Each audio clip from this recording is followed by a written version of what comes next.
All right, when I start, here we go.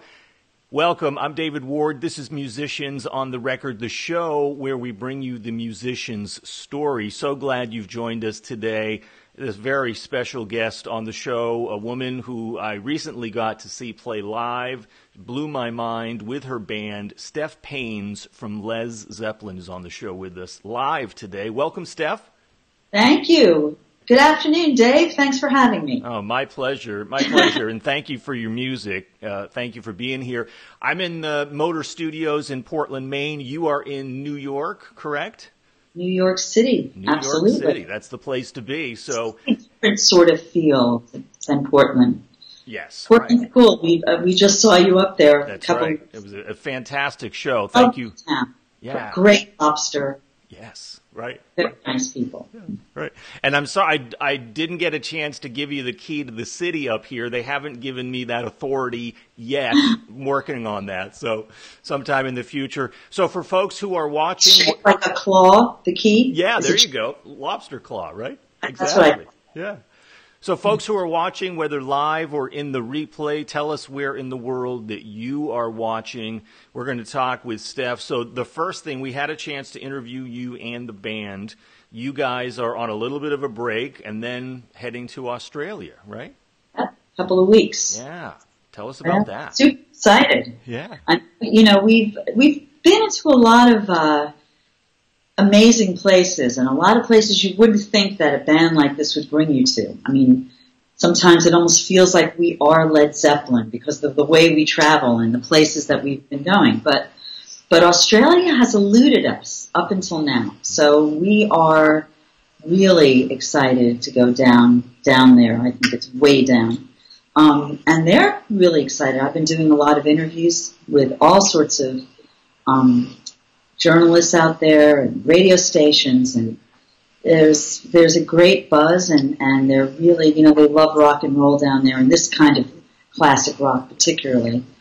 And I think it's going to be really great. I think it's going to be a whole lot of fun. It's wonderful that you guys are continuing the legacy of Zeppelin. Do we know if, I can't remember, did they ever do an Australian tour? I'm not sure they did. I think they did go to Australia once. Okay. If you could Google that Google that. Make sure, but I think they were there at least once. Okay, and sort of maybe the Australian New Zealand 72 tour, I think, something like that. That sounds conceivable. Okay. And how many dates are we talking about that you guys will be playing down there? Right now we're at 11 or 12. Fantastic. That could change. It could be add-ons and other things, but it's around that many. Yeah. We'll be there for about 3 weeks. Wow, amazing. Yeah. And you have all your stuff ready for the show, and that's a big deal to travel that far. I mean, I was talking to your guitar tech and the guy who handles all the band stuff. That's a lot of work for him, right? Yeah. Well, honestly, it's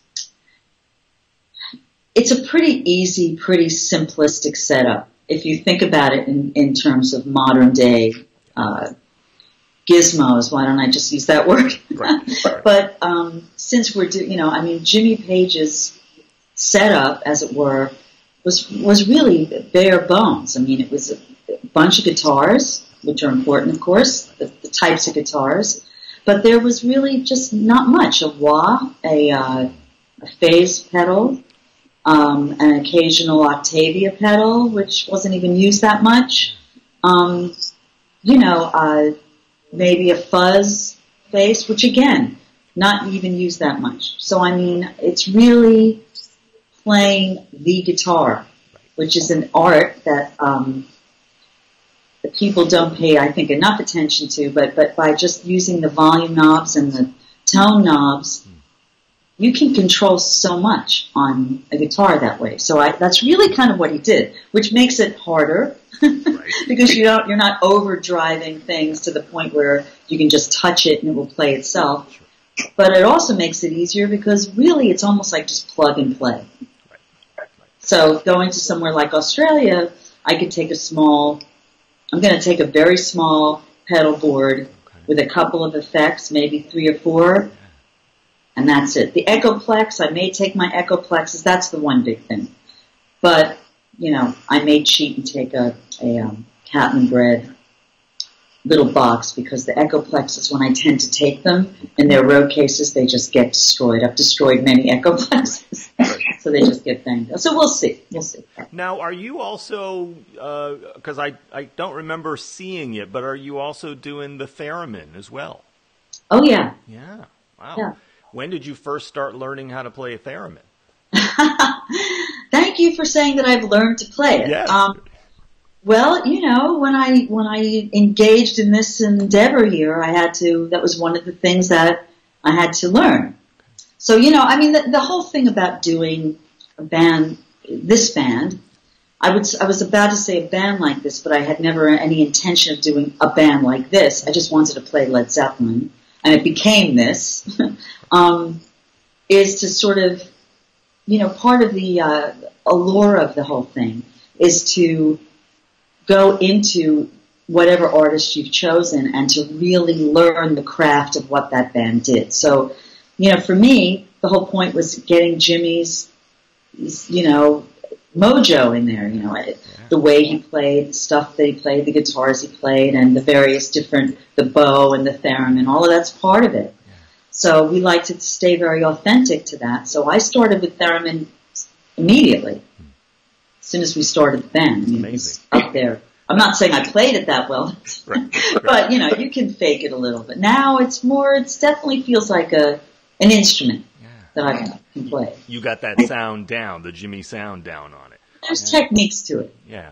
When you're playing Jimmy Page music, I mean, it's some of the best music on the planet. Are you, I mean, when I saw you play your technique, you're just spot on. Are you going for note for Jimmy, or are you just going for the spirit of Jimmy? Both. Both. Okay. I would say that the first step that, you know, we took as a group, as individual musicians, is to learn the music the way it was recorded, played, to get deep into the feel of our respective musical hosts, and to take that in and to be very respectful of it. But there comes a point when you've done it with that kind of serious intention that it starts to become part of you. And then what begins to happen is it blends with whatever kind of musician you are. So then there's a thin line, because you don't want to, you know, be too much of what you might be when you're playing this music. You have to be true to the sound and the feel of it, but then when it becomes a part of you, you find that you can be very expressive with it without having to stick religiously to every single note, which can be actually an inhibitive thing. Sure. I'm not saying you shouldn't know it. I'm just saying that there comes a time in parts of different songs where the music begs for it. You've got to let loose into it, and you've got to improvise if you can, if you're ballsy enough, and do it in that spirit. And that, I think, is the hardest thing to achieve, and the thing that we really go for, because if I can sound like Jimmy, which I think I do at this point, it's pretty natural for me. I mean, I can hear one of his solos, and I know I don't even have to pick up a guitar. I know where it is, you know. And I know what his riffs might be. I know his sort of vocabulary to a certain extent. So if I go off into a solo, I like to think sometimes that maybe Jimmy might have played that on some given night, or so, something close. And I think that the audience finds that much more exciting. But again, it has to be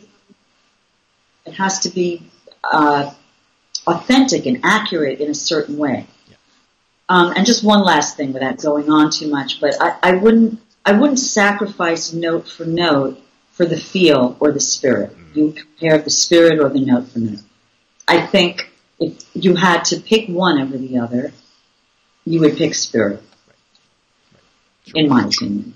But that assumes that you know the notes and can play the notes if you want, and should be able to play them. Yeah, because people go to a live show and listen to records. The note for note is fine, but they want that feel, right? It's that feeling. Right. Well, that's what I would hope they do. I mean, I think there are bands that are impersonator bands that that go for that exact replication of the note for note of whatever's was worn, of whatever sound is it, you know. And I actually find that less interesting. Right. Well, and that's, I would get bored if that's what I had to do over and over and over again.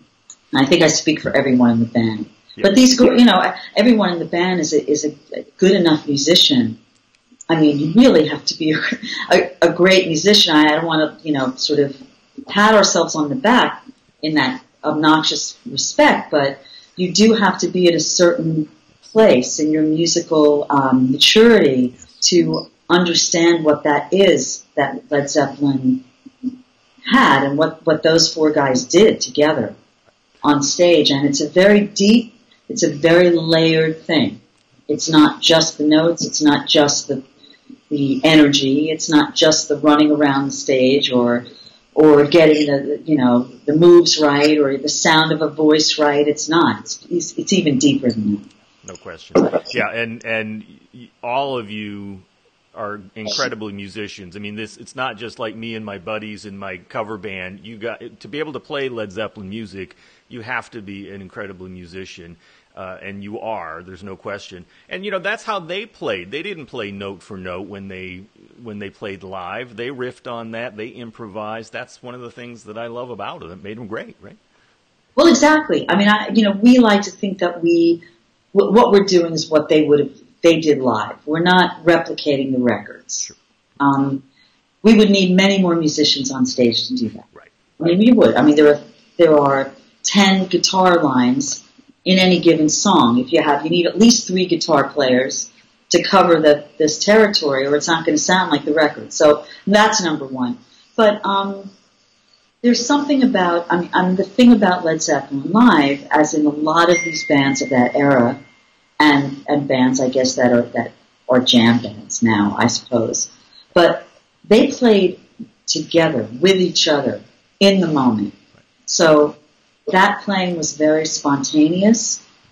If Jimmy threw off a riff, Bonham would pick it up maybe and throw it back. That's what I do with Lisa. That is where the fun and the joy is and where the real connection is, because that's the art of 4 musicians being present live in the moment and having, you know, a baseball game on stage, playing with each other, right? That's the thing. That's the real thing. And that's what keeps us in love with it. I mean, because it never gets boring if that's what's happening. It's that energy. Did you ever get to see them live? No, I saw the reunion show at the O2. Okay. If you want to count that. Of course, right. Sure. Well, you can. Yeah. I mean, John Bonham wasn't there. Right. That's true. So, right. Did I ever see them with John Bonham? No. No. Okay. Yeah. So I like to say, sort of yes. Yeah, right. Jason did an incredible job on that show as well. So, but yeah, you're right. It's certainly John. When was the first time, Steph, that you heard Led Zeppelin and got turned on to Jimmy Page? Probably when I was a kid, and I think the first record I had was Physical Graffiti. Okay. For some reason. I think I jumped in then, and I loved it, So I mean, like everybody, it's part of the fabric of our of our musical existence, really, from day one. But I really fell in love with it again. Or maybe, fell head over heels, a little bit later on, maybe in like the late 90s, early 2000s, when, I got this box set for a holiday gift of their remastered records, of their CDs. The big gray box? Yeah. Yeah. It had the Zeppelin on it, had the, Hindenburg exploding on it. And honestly, I hadn't heard all the recordings up until that point. So, and a lot of the deeper tracks I hadn't really heard. Go figure, but it's true. And I started to get into this catalog, and it just blew my mind. And it blew my mind after playing lots of other types of music and hearing lots of other types of music and, you know, the whole 90s alternative rock thing and the grunge thing, that had all happened. Okay. Punk had all happened, all of these things. And I'm not saying that they are not good things in there. It's just this music from Led Zeppelin, honestly, it just was better. I'm just going to say. No argument here. It sounded so much more interesting and more dynamic and more powerful.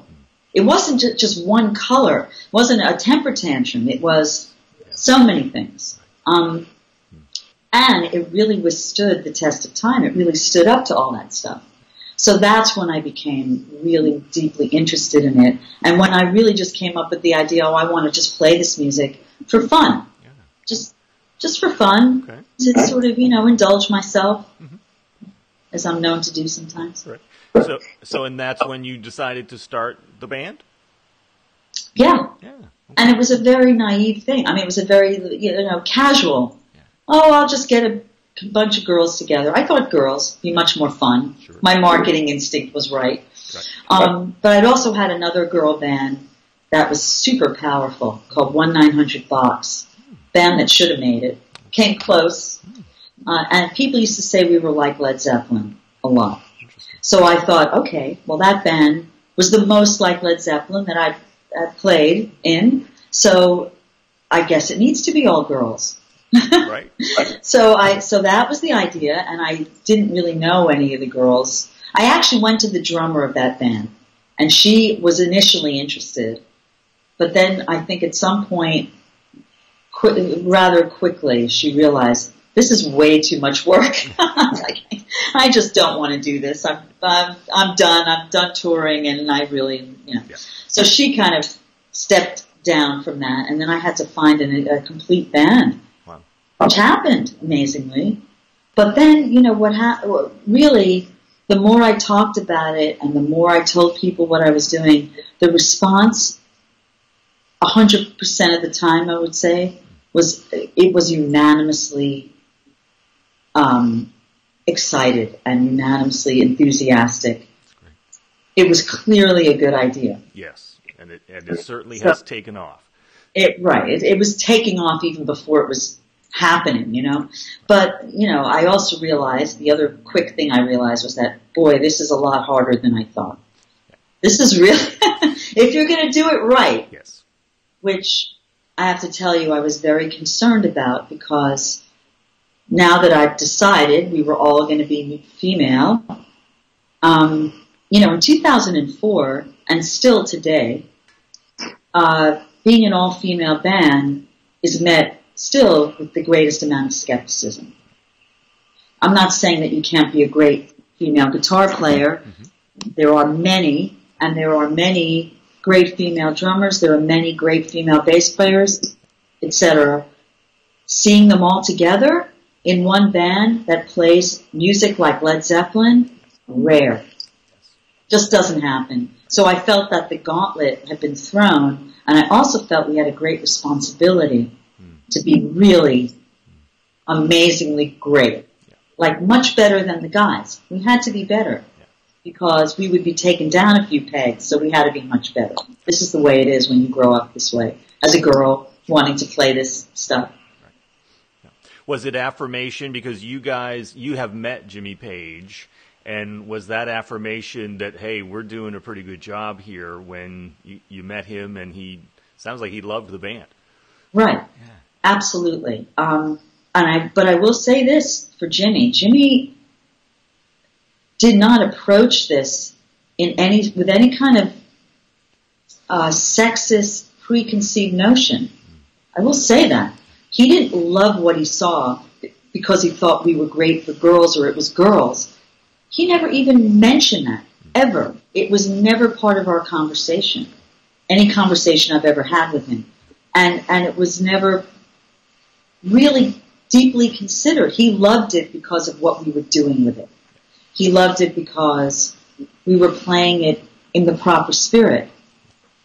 with the skill, with the passion, with the devotion, and the complete balls out performance, leaving nothing,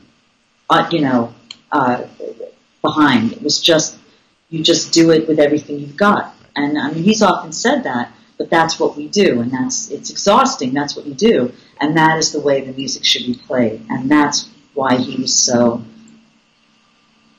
impressed. Yeah. I don't think he really expected that. Sure. And it wasn't because he didn't expect it of girls. I just don't think he's ever gotten it from anybody who's tried to play this music. To be honest with you, there's too much that goes into it that you maybe have to think about, or believe me, there's a lot to think about, and you have to not think anymore. So getting to that point is where you're just viscerally playing is. It's great.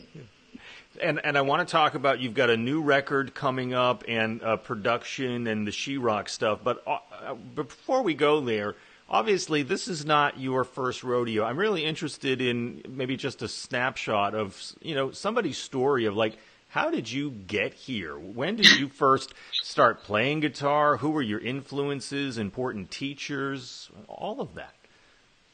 I sometimes ask myself, how the hell did I get here?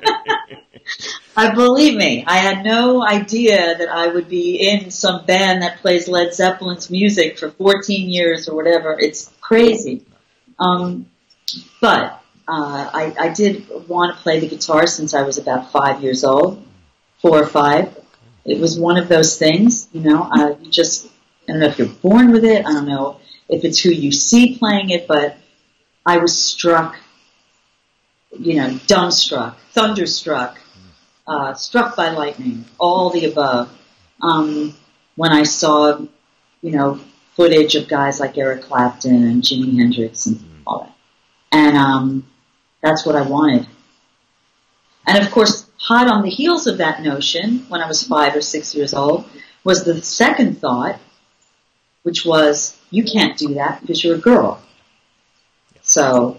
And you thought that yourself, or you were told that as well? Good question. I think both. Yeah. I think it's not so much you're told that, but no, you can't do that, you're a girl. But society tells you that. Sure. The culture tells you that. You don't see any girls doing that. So you figure there are no girls doing that. No girls playing football. Guess I can't be a football player. Sort of like that.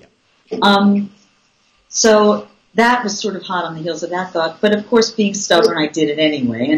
But I got a guitar. My parents, for my 6th birthday, we have a surprise for you. And I was told to shut my eyes and hold my arms out. And they placed this little guitar in this case in my arms. And that was the little, guitar that I had. I think it was a K guitar or something. Anyway, so I had this guitar, and I sort of fumbled with it. And I don't know, I didn't really pick it up immediately so much until I was about 8 or 9, which I suddenly got back into it, learned a few chords. They were easy. Once there are little sort of stages of that you have, little hills you have to climb, and then you hit a plateau. And the first little hill you have to climb with the guitar, if you want to just play folk or rock or blues with it, is just learning to switch the chords, to coordinate your hands and your strumming, to get your hands on the instrument, and to move from a C to a G to a D. Now, that takes a little while. For me, I think it took about a week and a half at the most. It was fairly easy for me to get into that and move. And once I got that, I could play anything. You could play anything. Once you could read a chord chart, you could strum and play almost any folk song or any song if it had a chord. So I got into that, and it was, being that it was rather easy for me, I was more encouraged, and I played by ear. So I really taught myself. I never took guitar lessons. Not until I was a teenager, or tween, I was about 14 or something, and I went to this summer program, which was like a guitar institute, a guitar school. And there was like, we played for 8 hours a day. We just had classes in finger picking and blues and all this. And it's sort of a long story, but I thought I was going to do finger picking and folk until I saw one of the teachers there play jazz. Okay. Bebop. Because I'd always been a fan of Django Reinhardt. My father played me Django Reinhardt when I was 2. And I still think that he's the greatest guitar player that ever lived, and I still aspire to play like Django Reinhardt. But aside from that, this guy was playing bebop on the guitar. And I think I filled out a whole schedule, 14, and I'm like, I'm going to study blues and, folk. And I just ripped it up. And I went back into the office and I said, I just want to play the jazz. I want to do that. Because he was amazing. Just blew my mind. And so that got me into jazz. And I played jazz from that moment on for years. It's like I didn't go back to rock at all.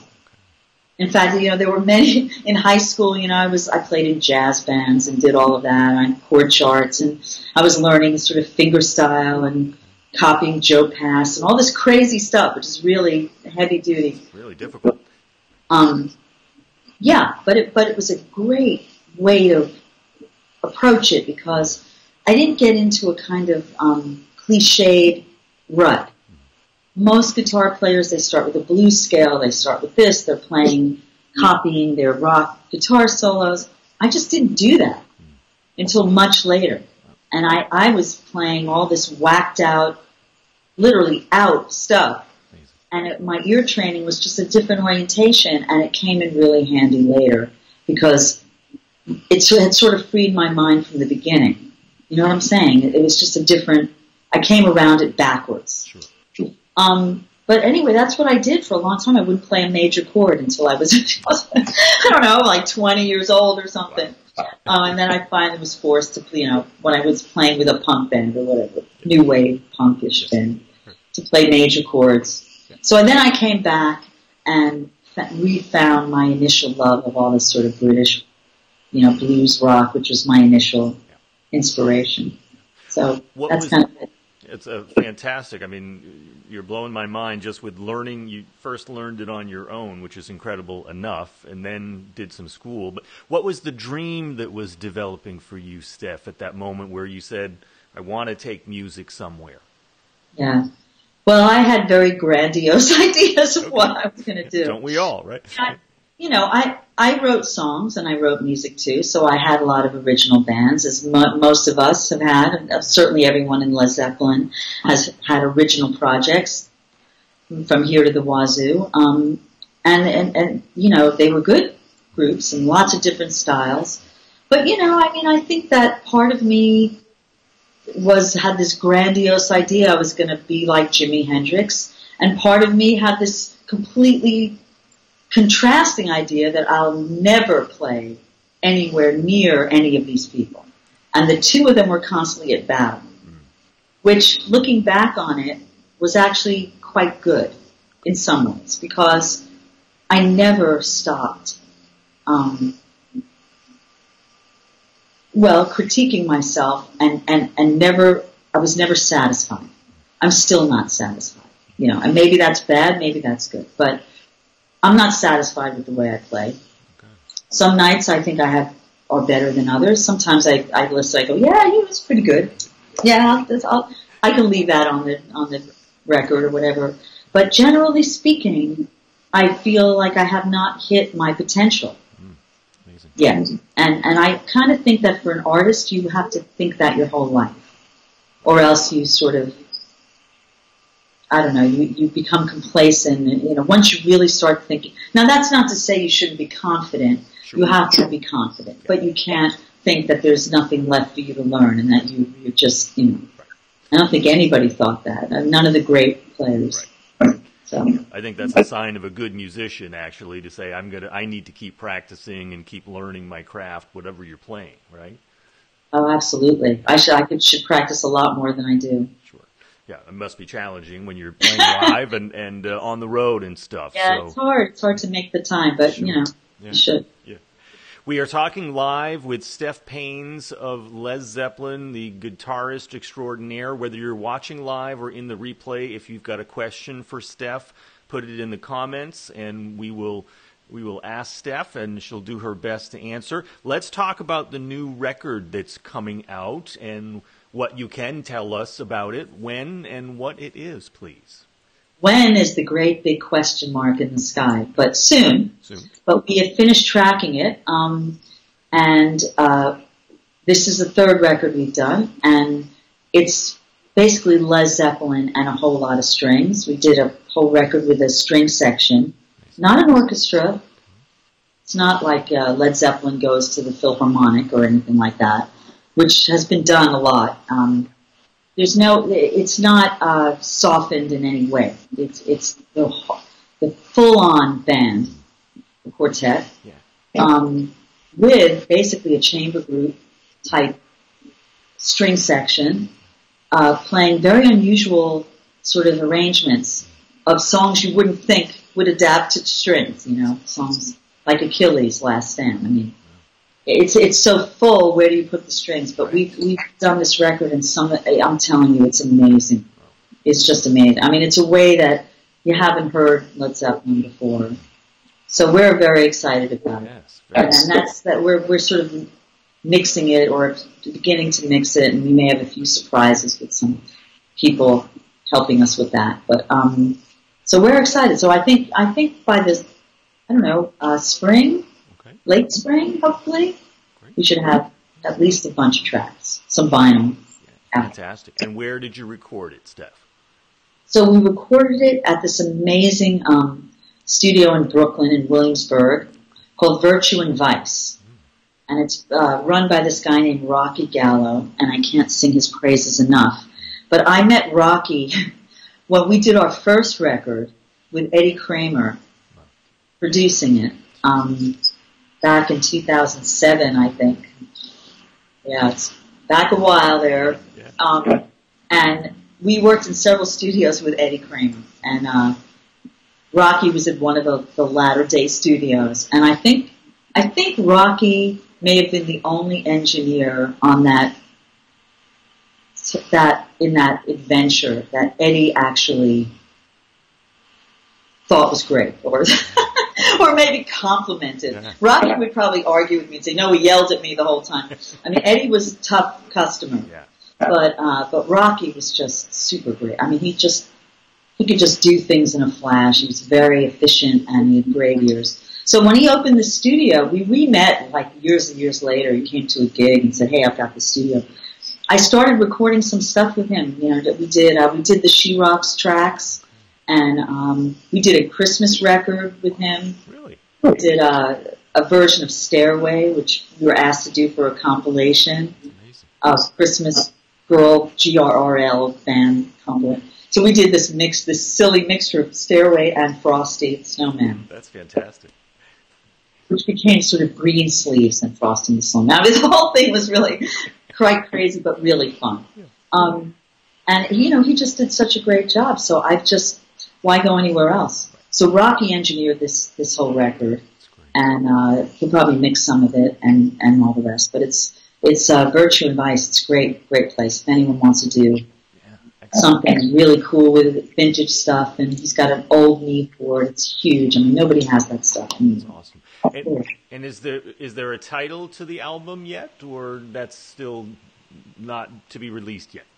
Well, the working title is a whole lot, Led Zeppelin and a whole lot of strings, which is what our live show with the strings has been called. So we'll see. Yeah.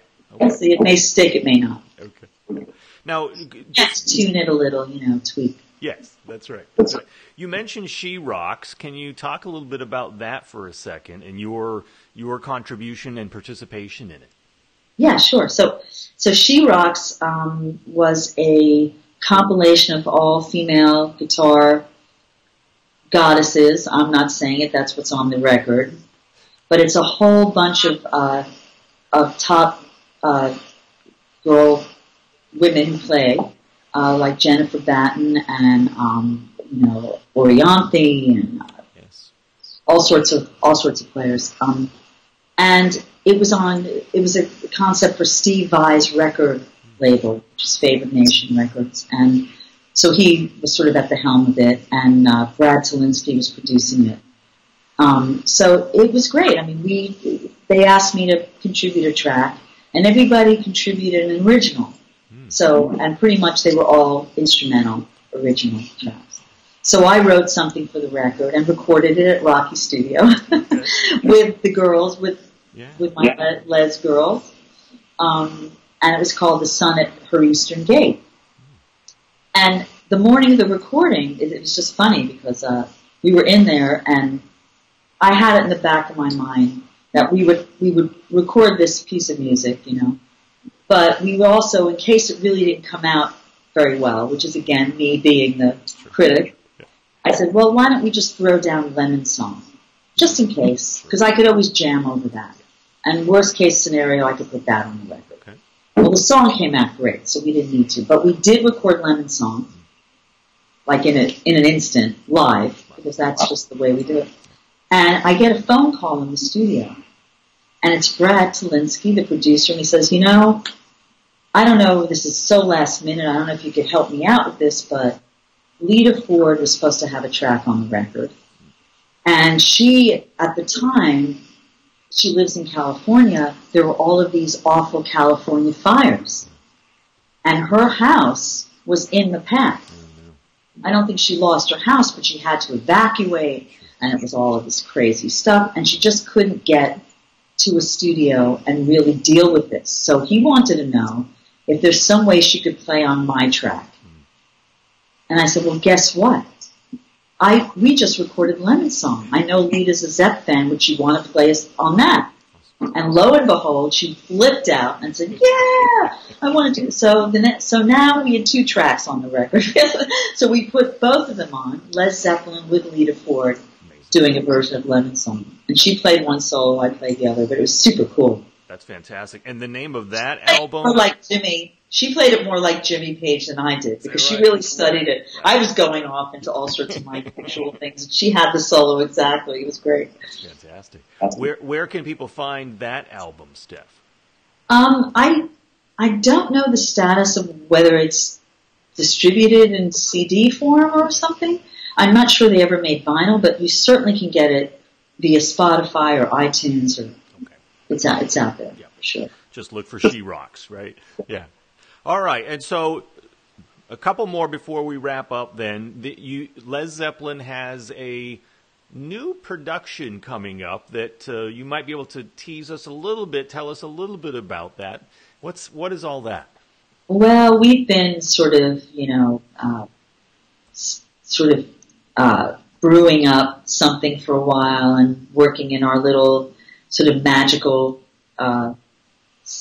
lab to try to put something together for years and years. We've been talking about doing something theatrical that's a little different. And we have circled around it for a while, but we've got the idea, and the string record is sort of a step in that direction because it's sort of making it a bit more sonic. And so that is sort of on the fire, Okay. And we're really excited about that because in a way, I think that's kind of where we've been going the whole time. I mean, I see it as this sort of destination. Okay. And could I take a couple of guesses? And if I'm right, you don't have to say anything? Sure. Okay. I don't have to say anything, that's fine. Play a little game. Right, exactly. Could it be, you've got Aerosmith or Elton John, they've done residencies in Vegas as a production. Could we be seeing Lez Zeppelin in Vegas as a production? That would be great. If Vegas would like it, we'll go, and we won't tell you anything about what goes on. Right. Okay. So you answered, so that means that's not what it is. Well, it may be what it is. It's not specifically something that would be for Las Vegas unilaterally, sure. But it could very well be. Okay. Right. Might it include playing with other musicians as well? Meaning other musicians, like a jukebox, other musicians? No, other musicians in the band in addition to Led Zeppelin. Oh, well, I think that, we'll have strings and we'll have other additions for sure. Okay, all right. So I think we'll all have to stay tuned, is what you're saying, and it's a visual, oral, multimedia type of concept that's based around just some magical ideas. Yeah, that sounds fantastic. When might this be revealed, possibly? Well, that I'm not sure. We may embark on a project. We may crowdfund, depending on what kind of investors we get and how much we decide we need. Okay. But we have some help with that, and so we're going to see. But maybe stay tuned. We might do a whole little campaign to get people involved in it. Sounds great.